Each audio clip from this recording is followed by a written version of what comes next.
Good morning dear student, class 10th। Chapter है आपका रचना के आधार पर वाक्य भेद।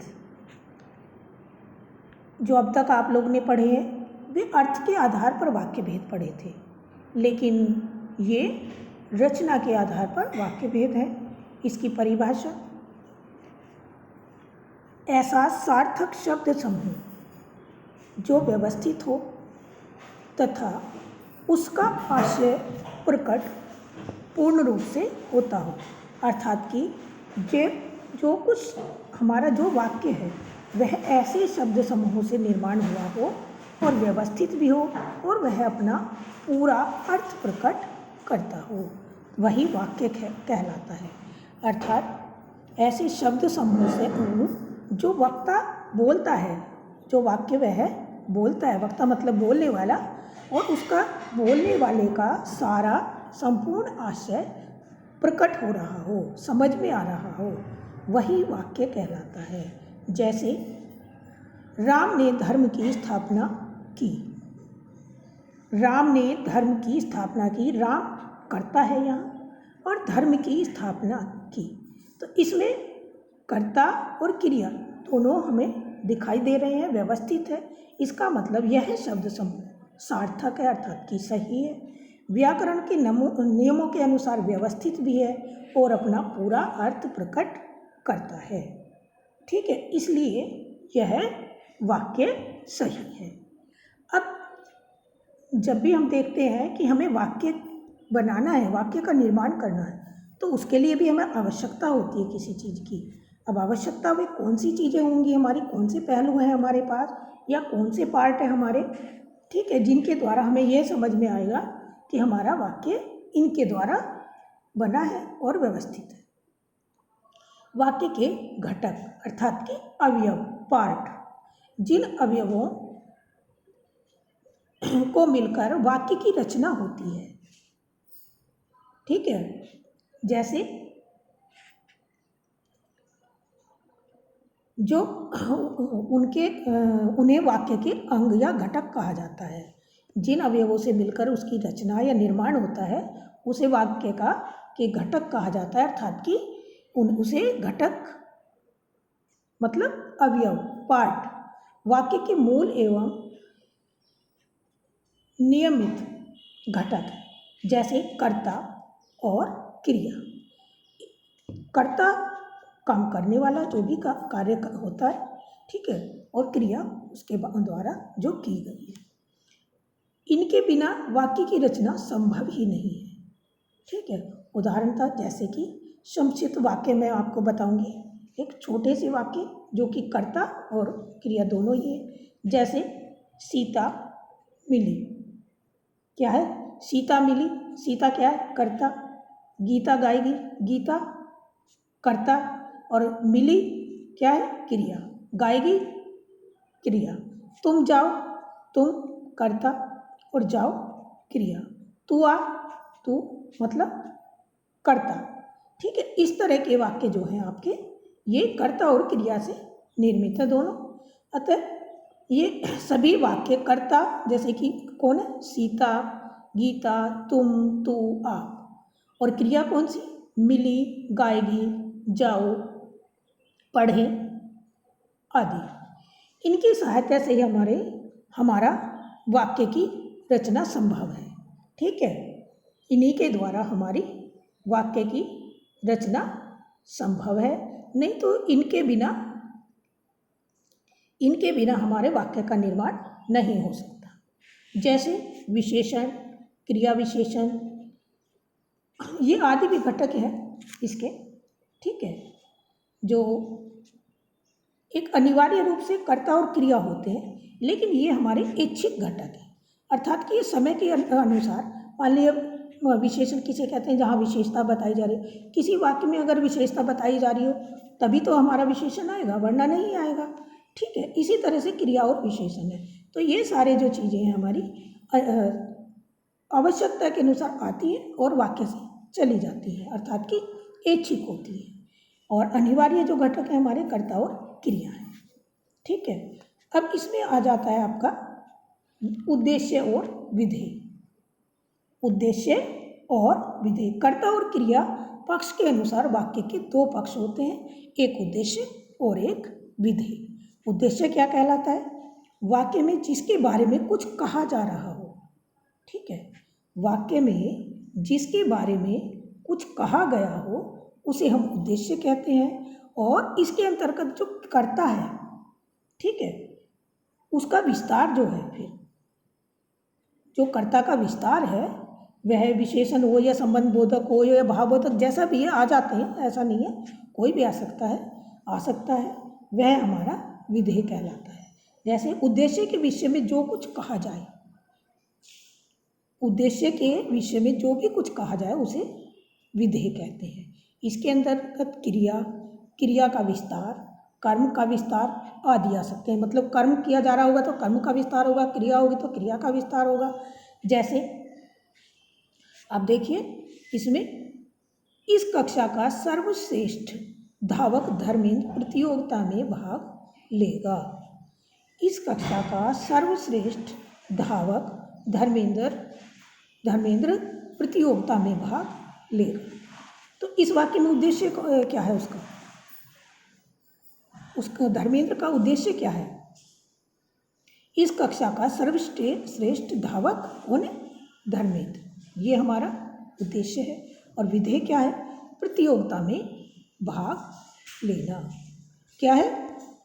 प्रतियोगिता में भाग लेना हमारा विधेय है। ठीक है, उद्देश्य और विधेय समझ में आए? इस प्रकार इस वाक्य में उद्देश्य क्या हुआ? सर्वश्रेष्ठ धावक धर्मेंद्र, और विधेय क्या हुआ? उसका प्रतियोगिता में भाग लेना। इसी तरह से हमारा कोई भी सेंटेंस हो सकता है, कोई भी वाक्य हो सकता है। जैसे उद्देश्य मतलब मोहन, फिर विधेय क्या है? बीमार है। ठीक है, ये क्रिया का विस्तार है हमारा। जगदीश ने, ये उद्देश्य है। मोहन को अपना साथी चुना, ये विधेय है। उद्देश्य और उद्देश्य का विस्तार, विधेय और उसका विस्तार को समझने के लिए हमें मैं एक तालिका बताऊंगी आपको, देखिए उसमें, जिससे अच्छा समझ में आएगा और भी। ठीक है,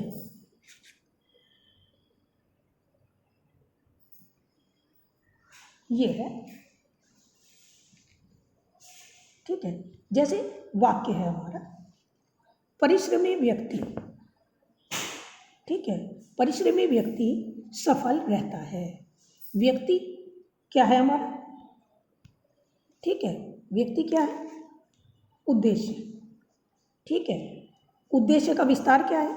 परिश्रमी, मतलब जो करता है वो परिश्रम करता है, तो उद्देश्य का विस्तार है। सफल होता है, ये विधि है।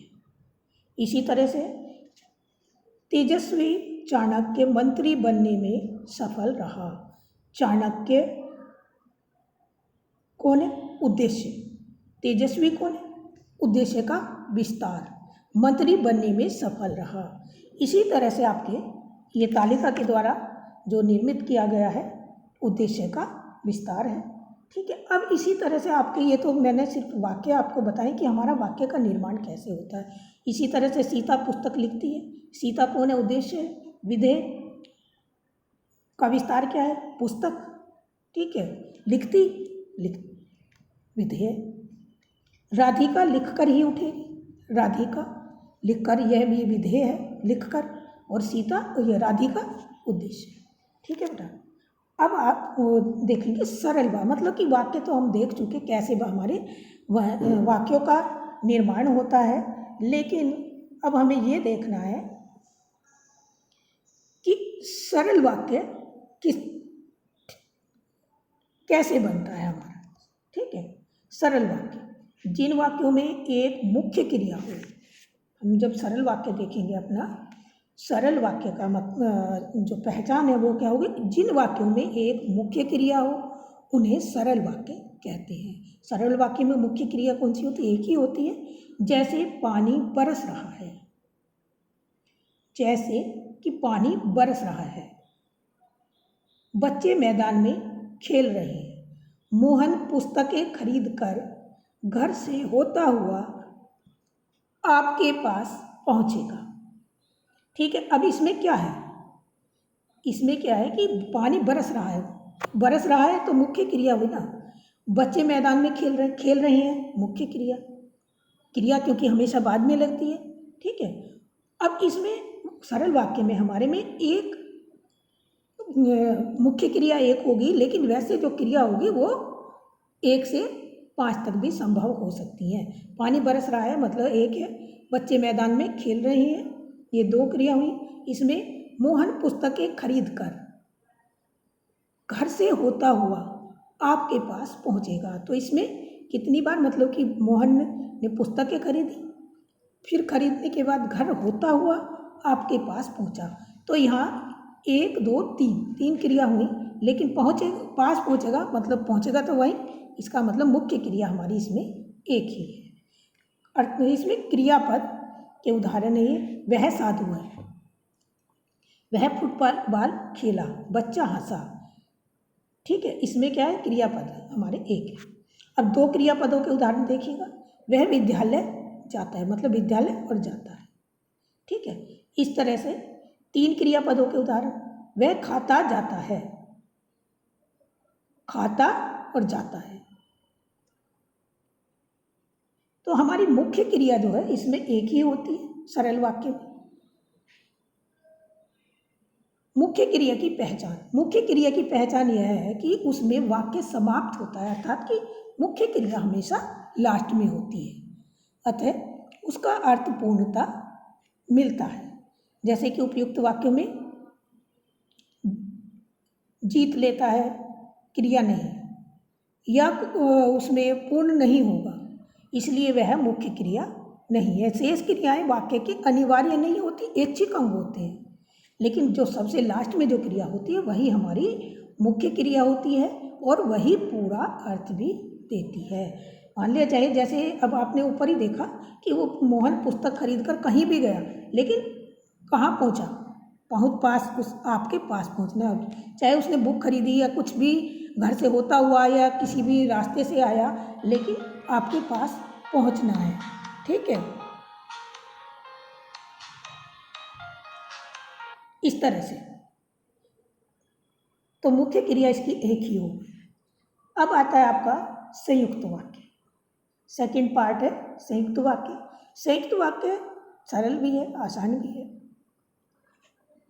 जहाँ 2 या 2 से अधिक उपवाक्य किसी समुच्चय बोधक अर्थात कि योजक अवयवों शब्द से जुड़े होते हैं। अवयव कौन से होते हैं, और इसलिए, ठीक है। योजक समुच्चय बोधक क्या होते हैं, और जो हमारे 2 पार्टों को, 2 वाक्यों को जोड़ते हैं, ठीक है।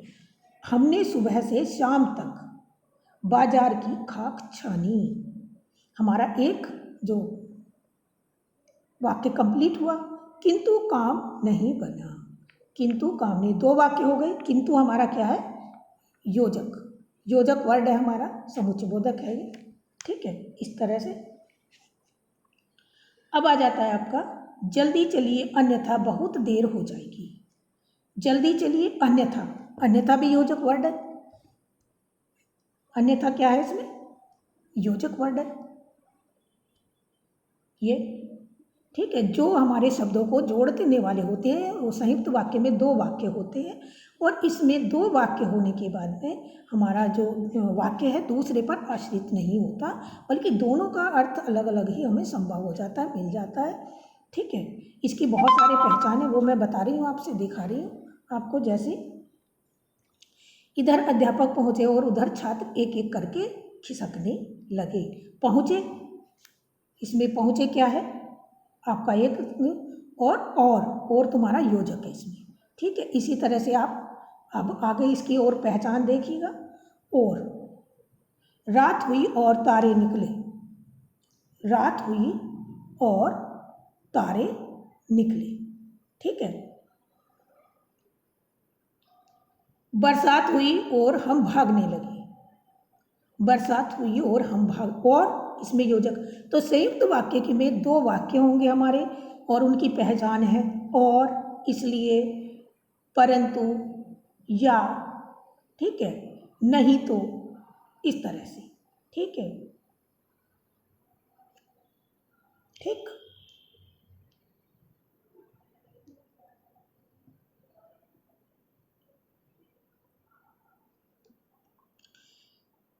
फिर इसमें नेक्स्ट आप देखिए, चुपचाप बैठो या यहाँ से चले जाओ। चुपचाप बैठो एक वाक्य, या ये संयुक्त वाक्य का योजक वर्ड है आपका। बीमार है, अतः आने से में असमर्थ, मतलब दोनों वाक्य आपके कंप्लीट होंगे, एक दूसरे पे आश्रित नहीं होगा। संयुक्त वाक्य में यही है। संयुक्त वाक्य के उपवाक्य में जो शब्द दोनों ओर आते हैं उनमें से एक का लोप कर दिया जाता है। पिताजी चाय पियेंगे या, और, या कॉफ़ी पियेंगे। ठीक है, इस तरह से संयुक्त वाक्य पिताजी चाय या कॉफ़ी पियेंगे। पिताजी चाय या कॉफ़ी पियेंगे, हमारा संयुक्त वाक्य ये पिताजी चाय पियेंगे। तो इसमें हमारा संयुक्त वाक्य कैसे बनेगा? पिताजी चाय या कॉफ़ी पियेंगे। इस तरह हमारे जो वर्ड हैं मिश्रित वाक्य, सेंटेंस कंप्लीट हो जाता है। अब आता है हमारा मिश्रित वाक्य। मिश्रित वाक्य में एक से अधिक उपवाक्य होते हैं, जैसे उसमें होते हैं संयुक्त में, इसमें भी होते हैं। इनमें एक उपवाक्य प्रधान होता है और अन्य एक या एक से अधिक उपवाक्य होते हैं। ये उपवाक्य परस्पर व्याधिकरण योजक हो। ठीक है, इसमें भी मिश्रित और इसमें जो मिश्रित में है जो हमारा ये दूसरे के ऊपर आश्रित होता है, अर्थात कि जो पहला या बाद का जो हमारा वाक्य है वह दूसरे से जुड़ा हुआ होगा, लेकिन जो संयुक्त में होगा वो बिल्कुल अलग होगा, वह स्वतंत्र होता है। जो संयुक्त वाला वाक्य है हमारा वह स्वतंत्र होता है और मिश्रित वाक्य हमारा दूसरे पर आश्रित होता है। मिश्रित वाक्य में एक से अधिक उपवाक्य होते हैं। इनमें एक उपवाक्य प्रधान होता है और अन्य एक से अधिक उपवाक्य एक दूसरे पर आश्रित होते हैं। जैसे कि यह उपवाक्य परस्पर व्याधिकरण मैंने पद परिचय में भी आपको बताया था। जैसे कि यदि, मतलब यदि ऐसा हुआ होता, अगर ऐसा होता तो ऐसा होता, तथापि, किंतु, परंतु, ये इस तरह के हमारे वर्ड हैं। यदि मैं ना आया होता तो काम ना बनता। अब ये देखिएगा, ये आश्रित हुआ हमारा। यदि मैं ना आया होता, इस वाक्य पे हमारे पे जो वाक्य है दूसरा वो इसके ऊपर आश्रित है। इसमें काम ना बनता हमारा प्रधान उपवाक्य है। प्रधान काम कब बनेगा? जबकि ये इसके ऊपर आश्रित हो गया। ठीक है, काम नहीं बनता, काम कब तक नहीं बनेगा? यदि वह नहीं आता, मतलब यदि मैं ना आया होता तो काम ना बनता। ये सेंटेंस, ये वाक्य जो हमारे इसके ऊपर आश्रित होते हैं। और अध्यापक ने बताया कि कल स्कूल में छुट्टी होगी। अध्यापक ने बताया कि कल स्कूल में, अब इसमें आपका फिर वही सेंटेंस है कि इसमें एक वाक्य दूसरे पर आश्रित होता है। जो लड़का कमरे में बैठा है वह मेरा भाई है। दोनों का संबंध है, दोनों का आपस में, लेकिन जो लड़का कमरे में बैठा है वह मेरा भाई है। वह मेरा भाई कैसे है? अगर इस हम लास्ट वाले वाक्य को हटा देंगे, वह मेरा भाई है, तो जो लड़का कमरे में बैठा है इसका कोई उद्देश्य ही नहीं हुआ। ठीक है, इसलिए ये वाक्य जो हमारे एक दूसरे पर आश्रित होते हैं। जैसे आप देखिएगा, मुख्य उपवाक्य क्या है? अध्यापक ने बताया। योजक वर्ड कौन सा हुआ हमारा? योजक वर्ड है हमारा कि। इसी ने इनको दोनों को जोड़ा। कल स्कूल में छुट्टी है, ये आश्रित उपवाक्य है। अगर हमें यही नहीं पता कि अध्यापक ने क्या बताया तो कैसे पता चलेगा? वह मेरा भाई है, इसी तरह से मुख्य उपवाक्य है। जब जो लड़का कमरे में बैठा है, जो लड़का कमरे में बैठा है ये उसके ऊपर आश्रित है। साइकिल खूब चलाता था। नेक्स्ट पॉइंट, साइकिल खूब चलाता था। जब, तो इस मिश्रित वाक्य की हमारे की पहचान है कि जब, तब, यदि। ठीक है,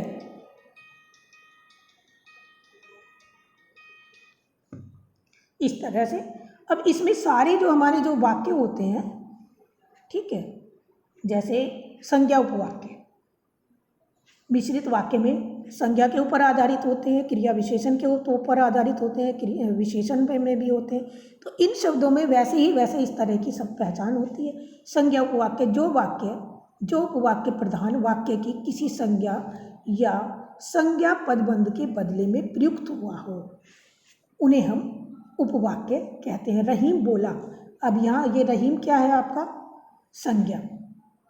ठीक है, कि मैं कर्नाटक जा रहा हूँ। अगर आपको सरल वाक्य है और सरल वाक्य से कन्वर्ट करना है आपको किसमें? मिश्रित वाक्य में, तो आप कैसे करेंगे? मान लिया उसमें ये देखेंगे रहीम बोला कि, तो उसमें हमारी में की लगा होगा। अगर आश्रित में हमें परिवर्तित करना है तो हमारे संज्ञा में परिवर्तित करते समय हमें इस बात का ध्यान रखना है, या उसमें की लगा होगा। जहाँ की होगा इसका मतलब समझिए कि यहाँ ये हमारा जो संज्ञा उपवाक्य है। रहीम नाम है, क्योंकि रहीम बोला कि मैं कर्नाटक जा रहा हूँ। क्योंकि कई बार आपसे क्वेश्चन पूछा भी जाता है कि क्रिया विशेषण वाला उपवाक्य कौन सा है, कि या क्रिया कौन सा है, उपवाक्य कौन सा है, आश्रित वाक्य कौन सा है। इस तरह से जान पड़ता है कि माता कुछ अस्वस्थ है। अब उपवाक्य प्रधान वाक्य रहीम बोला कि कर्म के रूप में प्रयुक्त हुआ है। इसी तरह से अब विशेषण आए। जो उपवाक्य प्रधान उपवाक्य के किसी संज्ञा या सर्वनाम शब्द की विशेषता बताते हो, उन्हें हम विशेषण कहते हैं। मतलब कि आपकी वह किताब कहाँ है, जैसे काला, गोरा, अच्छा, बुरा, मतलब इस तरह के जो विशेषता बता रही हूँ उन्हें हम क्या कहते हैं? विशेषण। आपकी वह किताब कहाँ है जो कल लाई थी। तो इसमें हमारे में क्या पहचान है? जो विशेषण वाले होते हैं उसमें जो का प्रयोग होता है, जिसका प्रयोग होता है, जिसे का प्रयोग होता है। ठीक है, जब हम परिवर्तित करते हैं उन मिश्रित वाक्य को। वह घर कौन सा है जहाँ आपके पिताजी रहा करते थे। तो जहाँ आया, इसका मतलब यहाँ विशेषण है। ये हमारी एक वैसी पहचान है जो हमें एक शब्दों से ही पहचान कर लेते हैं, बिना जाने बूझे भी कर सकता है कुछ बच्चे, जिनकी नहीं भी कम ही समझ में आता हो। क्रिया विशेषण, जो उपवाक्य प्रधान उपवाक्य की क्रिया की कोई विशेषता बताता हो, उन्हें क्रिया विशेषण उपवाक्य कहते हैं। इसके 5 भेद हैं। कालवाची, स्थानवाची। क्रिया विशेषण के भी तो कई सारे भेद होते हैं, जैसे पद परिचय में आपने देखा होगा 5 भाग हैं। इसी तरह से तो कालवाची मतलब कि जो ही मैं स्टेशन पहुंचा, जो ही मतलब समय सीमा बता रहा, इसका मतलब तो ही गाड़ी ने सीटी बजाई। इसका मतलब हमारा यहाँ कालवाचक क्रिया विशेषण है और मिश्रित वाक्य है। क्या है? मिश्रित वाक्य है और कालवाचक है। स्थानवाची कब होगा? जहाँ तुम पढ़ते थे वहीं मैं पढ़ता था, अर्थात कि स्थान को संबोधित कर रहा है। ये हमें जगह के लिए बता रहा कि जहाँ तुम पढ़ते थे वहीं मैं पढ़ता हूँ। तो इसका मतलब यहाँ पर ये स्थानवाचक क्रिया विशेषण है। और जिधर तुम जाओगे, जहाँ, जिधर, ये हमारे सब किसकी? मिश्रित वाक्य की पहचान है। रीतिवाचक, मैंने वैसे ही किया, मतलब कि एक रीति के अनुसार, कानून के अनुसार, नियम के अनुसार, जहाँ नियम का पालन करते हैं। कि जैसे आपने, ये जैसे हमारा योजक वर्ड है। 2 वाक्य हैं, एक उपवाक्य है और एक आश्रित उपवाक्य है। मैंने वैसे ही किया जैसे आपने बताया, अर्थात कि मैं आश्रित उपवाक्य है ये। तो जैसे योजक वर्डों के द्वारा हमारा ये इसका निर्माण हुआ है, बना है। परिमाणवाचक, जैसे जैसे आमदनी बढ़ती है वैसे वैसे महंगाई। तो हमारे इसके जो पहचान है, सारे जो मिश्रित वाक्य हैं उनमें क्या पहचान होती है? एक जब, जहाँ, जैसा, जो आदि, ये समुच्चय बोधक इसके पहचान होती है। जब, तब, ठीक है, इस तरह से। अब आता है हमारा वाक्य को परिवर्तित करना। अभी हमने सिर्फ वाक्य देखे हैं, अब आप देखेंगे देखो सरल वाक्य देखो, बालक रो रो कर चुप हो गया। जैसे कि मैंने आपको संज्ञा बताई थी, इसमें बताई थी क्रिया, रो रो कर दो क्रियाएं हैं, चुप हो गया, चुप हो गया तो एक ही क्रिया ना, इसका मतलब ये सरल है। अब आता है संयुक्त, इसका परिवर्तित करने के लिए हमें, बालक रोता रहा और चुप हो गया। अब ये इसके ऊपर रोता रहा, अगर रोता रहा भी रहेगा तो हमारा सेंटेंस कंप्लीट ही माना जाएगा, इनकम्प्लीट नहीं है वाक्य हमारा। और चुप हो गया, और हमारा ये योजक वर्ड है जो कि संयुक्त वाक्य की पहचान है, ठीक है, चुप हो गया। इस तरह से हमारे संयुक्त वाक्य बन गया। कठोर होकर भी सहृदय बनूं, कठोर होकर भी, इसी तरह से इसमें भी क्रिया है, और कठोर हो परंतु, जो हमारे संयुक्त वाक्य की पहचान है क्या है, और परंतु, इसलिए, ठीक है। इस तरह से हमारे संयुक्त वाक्य, सरल वाक्य से संयुक्त वाक्य बनाया। अब हमारा सरल वाक्य से मिश्रित वाक्य बनाया। स्वावलंबी व्यक्ति हमेशा सुखी रहते हैं, स्वावलंबी व्यक्ति हमेशा सुखी रहते हैं। जो मैंने बताया था उसकी पहचान क्या है, जो, चूंकि, जिसमें, जहाँ, इस तरह से जो व्यक्ति स्वावलंबी होते हैं वे सदा सुखी रहते हैं। अब ये इसमें आश्रित है, जो व्यक्ति स्वावलंबी होते हैं मतलब सुखी, वही सुखी रहते हैं, तो ये आश्रित वाक्य हुआ हमारा, ठीक है। धनी व्यक्ति हर चीज खरीद सकता है, धनी व्यक्ति हर चीज खरीद सकता है, सरल वाक्य से। फिर हमें मिश्रित वाक्य, जो व्यक्ति, जो इसकी पहचान है, धनी है, वह हर चीज खरीद सकता है, धनी के ऊपर ये सब सारी चीजें निर्भर हो गई, आश्रित हो गया। इस तरह से हमारे सरल वाक्य से मिश्रित वाक्य का निर्माण हुआ है। अब संयुक्त वाक्य में सरल वाक्य, संयुक्त वाक्य से सरल वाक्य हम कैसे बनाएंगे। तुम बाहर गए और सो गए, तुम बाहर गए और सो गए, तुम बाहर जाते ही सो गए, तुम बाहर, अब ये हमारी क्रियाओं में परिवर्तित हो गया ये हमारा, ठीक है। सो गया, सो गया एक ही मेन क्रिया हमारी मुख्य क्रिया में आ गया। और फिर आ जाता है हमारा, उसने झूठ बोला इसलिए दंड पाया, उसने झूठ बोला इसलिए दंड पाया। ये कौन सा हमारा, इसलिए आ रहा, संयुक्त वाक्य है, पहचान है। और झूठ बोलने पर उसने दंड पाया, मेन क्रिया हमारी दंड पाया, ठीक है। माँ ने मारा तो बालक रूठ गया, तो भी इसकी पहचान है, माँ के मारने पर बालक रूठ गया, ठीक है बेटा। इसी तरह से ये आपके सबके सारे एग्जाम्पल दिए हुए हैं। और अभी मैं आप लोग को एक PDF भेजूंगी जो मेरे हाथ का लिखा होगा, जो आपको नोट करना है अपनी नोटबुक में। Thank you. अगर कोई प्रॉब्लम है तो मुझसे कांटेक्ट करें। थैंक यू बेटा, धन्यवाद।